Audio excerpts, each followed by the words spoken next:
This is a specialized video for those that manage multiple curator locations, probably multiple countries, like MSSPs do.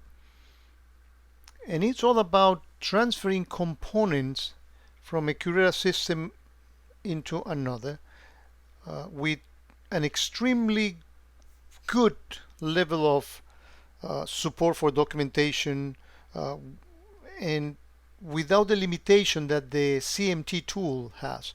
You have seen videos that I have put in this channel that show the CMT in which you can export a rule and its component, but it has some limitation. I mean, it doesn't work in all the cases, and you have no way of documenting what you're doing, and the package is as it is, and it's a CLI base. This is fully API based, and as I said before, you can even determine, okay, I'm going to be exporting this rule with all the custom event properties, the log sources, the reference sets, and the data, but I don't want that rule to fire an offense in the target system, or I want to modify different components of it on the target system. You can actually do that. Companies that have a curator instance in the US that has some a different regulatory environment than in Europe with GDPR, they may find that they want to export pieces from here to there with, piecemealing how they actually going to be doing that and documenting and having multiple version and version control and treat this professionally as an application. There's not much information about it.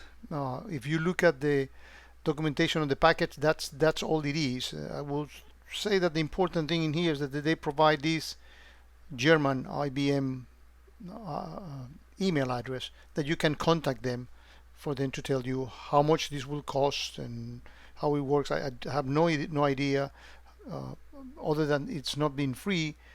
I do not know how much they charge. They have told me that they have customers in production already with this, and I believe them. And again, if you want to step up from the basic CMT into something far more professional, you may want to contact these fellows and figure out whether this app is right for you.